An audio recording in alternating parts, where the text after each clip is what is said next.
Saudara-saudara yang kekasih dalam Kristus Yesus Tuhan kita. Selamat hari Sabat bagi seluruh anggota jemaat Redlands Indonesian Seventh-day Adventist Fellowship bersama para pendengar serta para pemirsa di rumah-rumah bahkan dimanapun Anda berada. Sabat ini tanggal 11 April 2020. Kita akan mendengarkan sabda Tuhan mengenai kesabaran Allah.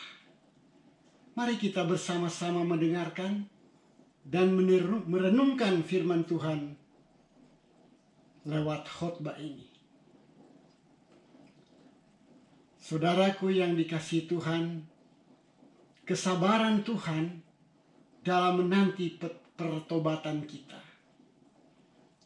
Di dalam proses menepati janjinya, Yesus akan datang kedua kali di bumi ini untuk menyambut umat-umatnya ke surga. Maka Tuhan begitu sabar menanti pertobatan kita, supaya semua orang diselamatkan. Firman Allah dalam buku 2 Petrus pasal 3 ayat 9, Tuhan tidak lalai menepati janjinya, sekalipun ada orang yang menganggapnya sebagai kelalaian. Tetapi ia sabar terhadap kamu, karena ia menghendaki supaya jangan ada orang yang binasa, melainkan supaya semua orang berbalik dan bertobat. Saudaraku, kesabaran itu dibangun bukan dalam sehari saja, tetapi dibangun dan dikembangkan dari hari ke hari seumur hidup kita. Kuasa dan kebaikan Allah sangat penting dalam membangun karakter, termasuk kesabaran kita. Surat Paulus dalam Kolose 1 ayat 11 menyatakan bahwa kita dikuatkan oleh kuasa kemuliaannya, dan dikuatkan dengan segala kekuatan oleh kuasa kemuliaannya untuk menanggung segala sesuatu dengan tekun dan sabar. Ada dua kata yang penting yang kita perlu tahu. Pertama, tekun, dan kedua, sabar. Tekun artinya pantang menyerah, bersungguh-sungguh dalam segala usaha. Sabar dikalimatkan dengan statement ini: bersabarlah karena kebaikan akan datang kepada mereka yang menunggu. Jadi sabar artinya menunggu dengan tekun sampai ke akhir. Yesus berkata dalam Matius 24 ayat 13, tetapi siapa yang bertekun sampai ke akhir, ia akan diselamatkan. Di dalam cerita Alkitab tentang Ayub, di dalam Ayub 1 sampai 19, di mana Ayub dinyatakan bagaimana imannya dan keberadaannya. Pertama, dia seorang saleh, jujur, dan takut akan Allah. Kedua, dia punya 7 anak lelaki dan 3 anak wanita. Ia memiliki 7.000 ekor kambing domba, 3.000 ekor unta, 500 pasang lembu, 500 ekor keledai betina, dan sangat banyak budak-budak. Dan dia dinyatakan sebagai orang yang terkaya di dunia timur. Kita melihat secara ringkas bagaimana iman Ayub diuji ketahanannya. Pertama, kesabarannya di dalam menguduskan keluarganya. Dia punya hubungan baik dengan anak-anaknya. Dia selalu berdoa untuk anak-anaknya. Dia selalu menyapa anak-anaknya. Dan dia selalu berdoa untuk keselamatan anak-anaknya. Dan dalam cerita ini, tiba-tiba ada musyawarah di surga. Musyawarah anak-anak Allah. Dan iblis hadir di sana. Tuhan bertanya kepada iblis, dari mana saja kau datang? hai iblis? Oh, dia jawab, sedang berkeliling-keliling bumi. Dan pada saat itu Allah bertanya, apakah engkau melihat Ayub hambaku itu? Dia seorang yang setia, saleh, jujur, dan takut kepadaku. Setan mengatakan, oh, itu karena engkau memagari imannya dengan kekayaannya. Lalu Tuhan berkata kepadanya, kau akan melihat kesetiaannya luar biasa. Engkau boleh melakukan apa saja terhadap kekayaannya, tetapi nyawanya kau harus ingat. Lalu Allah mengizinkan iblis menjamah segala miliknya, kecuali nyawanya. Ujian datang bertubi-tubi menimpa Ayub. Tiba-tiba pesuruh-pesuruh datang memberitakan kepada Ayub majikan mereka seperti berikut. Pertama, Tuan, sementara lembu sapi membajak, orang Sheba menyerang dan merampasnya. Mereka habis semuanya. Selesai itu datang kedua. Tuan, api dari langit menyambar, membakar kambing domba dan penjaga-penjaganya. Begitu sedih Ayub. Tiba-tiba datang pula yang ketiga. Tuan, orang Kasdi membentuk 3 pasukan dan menyerbu unta-unta dan merampas semuanya. Wah, dia pikir sudah habis. Datang lagi yang keempat. Pesuruh keempat mengatakan, Tuan, sementara anak-anakmu berpesta pora di rumah saudara tertua atau sulung, tiba-tiba angin ribut menimpa dan merobohkan rumah itu. Dan ke-10 orang anak itu mati semuanya. Oh, betapa sedih hati Ayub. Bukan hanya itu. Yang kelima, iblis dari Tuhan, dari hadapan Tuhan, dari musyawarah itu, dia pergi dan menimpakan kepada Ayub barah yang busuk. Ayub 2 ayat 6 dan 7. Maka firman Tuhan kepada iblis, nah, iya dalam kuasamu, hanya sayangkanlah nyawanya. Kemudian iblis pergi dari hadapan Tuhan. Lalu ditimpanya Ayub dengan bara yang busuk dari telapak kaki sampai ke batu kepalanya. Ketekunan Ayub dibuktikan. Ayub 1 ayat 20 sampai 22. Dikatakan, maka berdirilah Ayub lalu mengoyakkan jubahnya, mencukur kepalanya, kemudian dia sujud menyembah kepada Allah. Ayat 21 katanya, dengan telanjang aku keluar dari kandungan ibuku, dengan telanjang juga aku akan kembali ke dalamnya. Tuhan yang memberi, Tuhan yang mengambilnya. Terpujilah nama Tuhan. Ayat 22, dalam kesemuanya itu Ayub tidak berbuat dosa dan tidak menuduh Allah berbuat yang kurang patut. Kadangkala kita apabila mengalami cobaan, kesusahan, mungkin kita berkata, oh ini, kesalahan, dan mungkin mengatakan Tuhan tidak memberikan pertolongan. Tapi Ayub dia hanya memuji Tuhan, terpujilah namamu. Tuhan yang memberi, Tuhan yang mengambil, terpujilah nama Tuhan. Yakobus 1 ayat 3 menguatkan iman kita untuk mengetahui bahwa pencobaan adalah cara yang Allah gunakan untuk menyempurnakan karakter, termasuk kesabaran kita. Sebab kamu tahu bahwa ujian terhadap imanmu itu menghasilkan ketekunan atau kesabaran. Patience, kesabaran, ketekunan. Ayub dia sangat sabar memelihara ternaknya dan domba-dombanya yang ribuan banyaknya.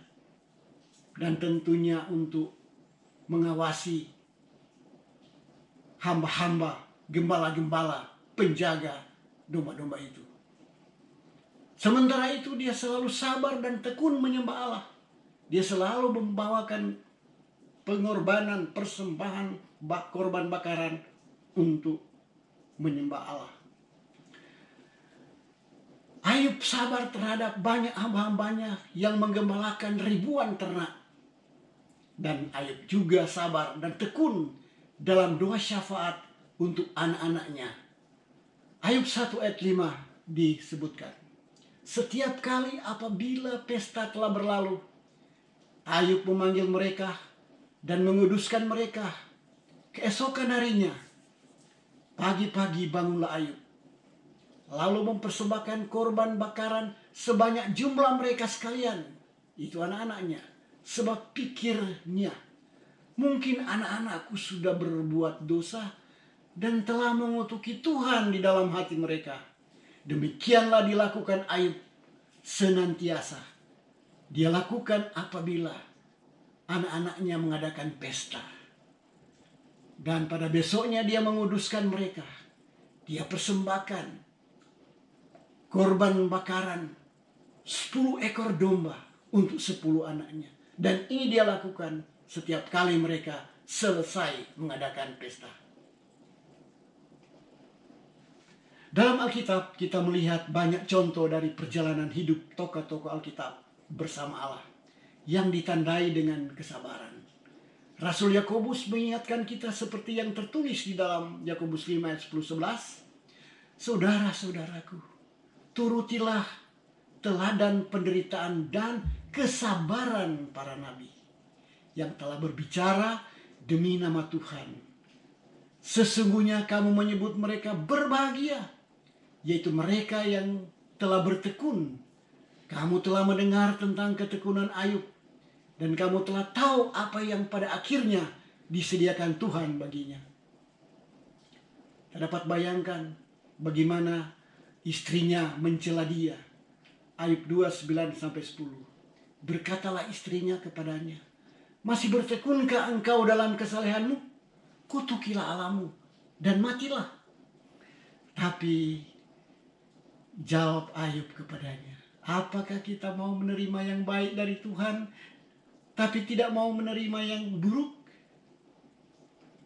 Saudaraku, Ayub 16 ayat 20 dan 21. Kita melihat istrinya mengolok-olok dia.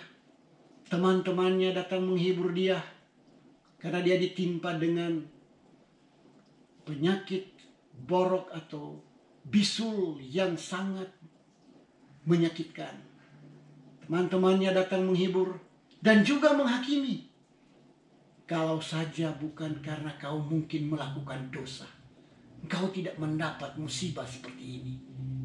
Itulah, di samping mereka menghibur, mereka menghakimi Ayub.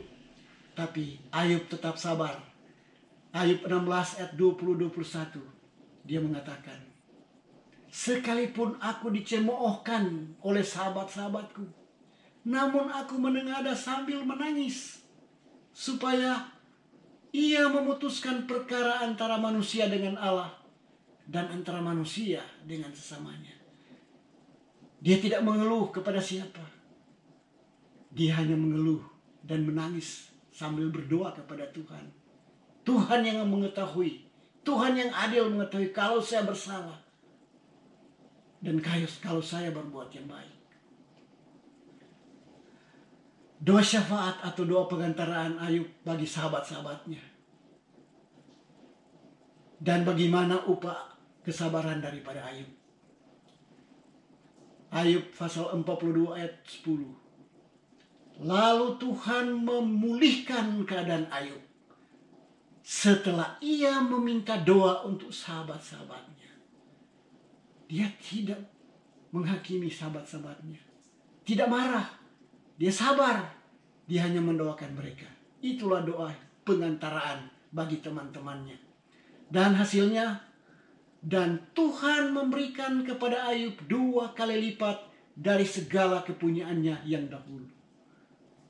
Berkat Tuhan dilimpahkan kepada Ayub yang suka mengampuni. Tuhan memberkati Ayub dalam hidupnya. Dia menerima upah kesabarannya.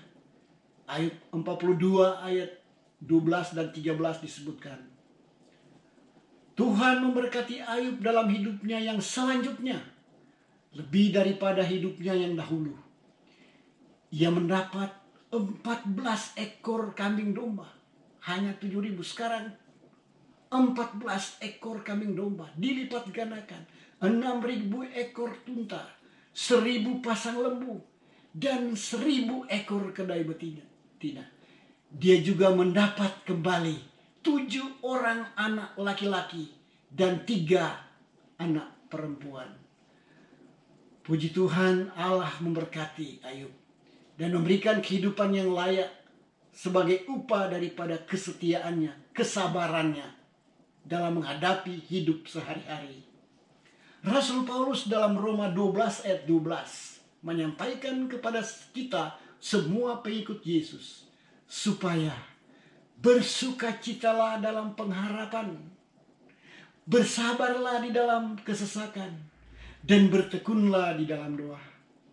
Itulah yang diberikan, itulah yang Yesus ajarkan kepada kita untuk melakukan sukacita, kesabaran, ketekunan di dalam pengharapan kita akan Tuhan.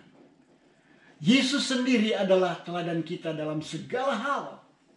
Kehidupannya ditandai dengan kesabaran atau ketekunan.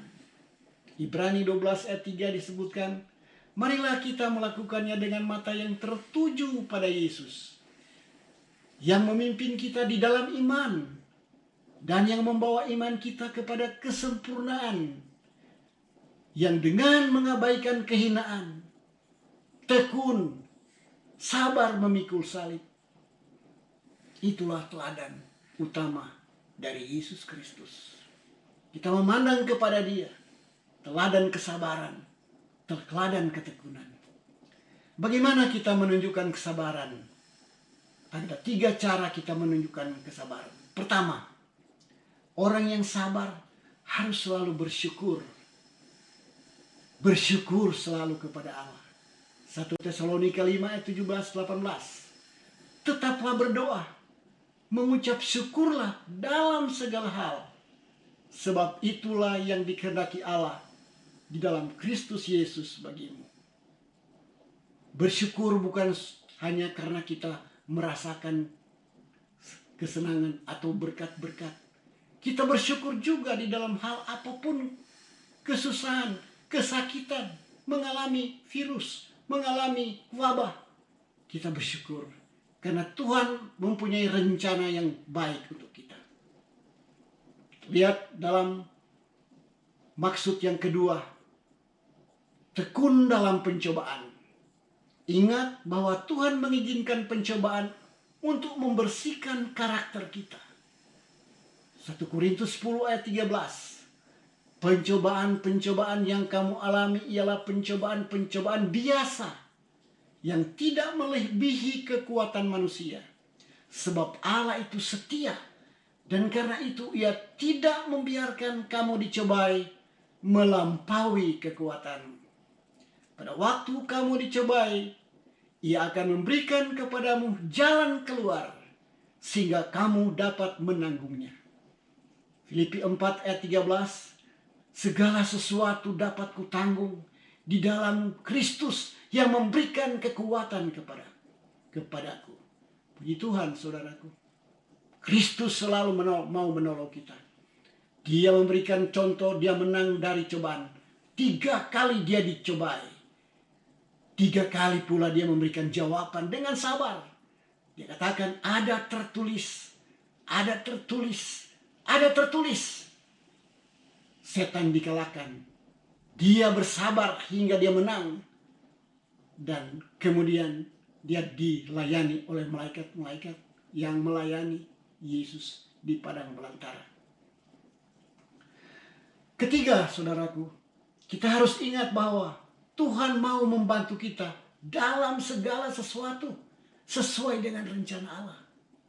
Surat Paulus kepada jemaat Roma di dalam Roma 8 ayat 28 tertulis, kita tahu sekarang bahwa Allah turut bekerja dalam segala sesuatu untuk mendatangkan kebaikan bagi mereka yang mengasihi Dia, yaitu bagi mereka yang terpanggil sesuai dengan rencana Allah.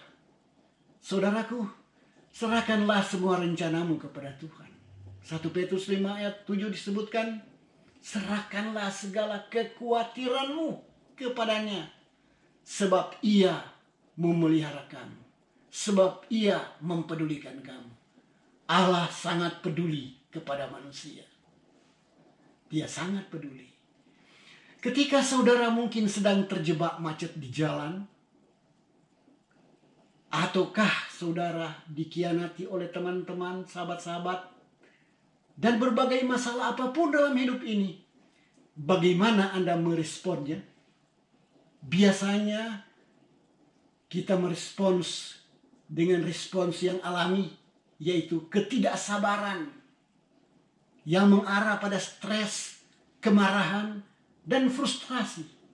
Tetapi puji Tuhan, saudaraku, sebagai orang Kristen kita tidak terikat lagi pada respon alami ketidaksabaran, karena kita sudah menjadi ciptaan baru di dalam Yesus Kristus. 2 Korintus 5 ayat 17. Jadi siapa yang ada di dalam Kristus, ia adalah ciptaan baru. Yang lama sudah berlalu, sesungguhnya yang baru sudah datang. Saya adalah ciptaan baru di dalam Kristus.